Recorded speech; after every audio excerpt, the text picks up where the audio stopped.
Al termine dei 100 dorso le premiazioni proprio della gara del dorso. Per quanto riguarda invece la settima serie a ragazze sono i blocchi in 1 Alice Mosca, in 2 Veronica Casarini, in 3 Chiara Cester, in 4 Marianna Favero, in 5 Alessia Di Salvo, in 6 Carlotta Giolo e in 7 Asia Rigato. In acqua la prima serie, passaggio ai 50, Michele Malievic 32,80.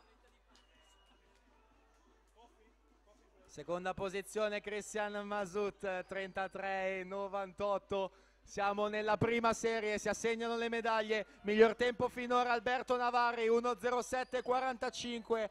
Siamo in sesta corsia con Michele Malievic che stacca i suoi compagni di gara e va a vincere i 100 dorso esordienti a maschi 1:06,94. Navarri dalla serie precedente è in seconda posizione e per la terza piazza c'è David Gadiaga in 1:10,54.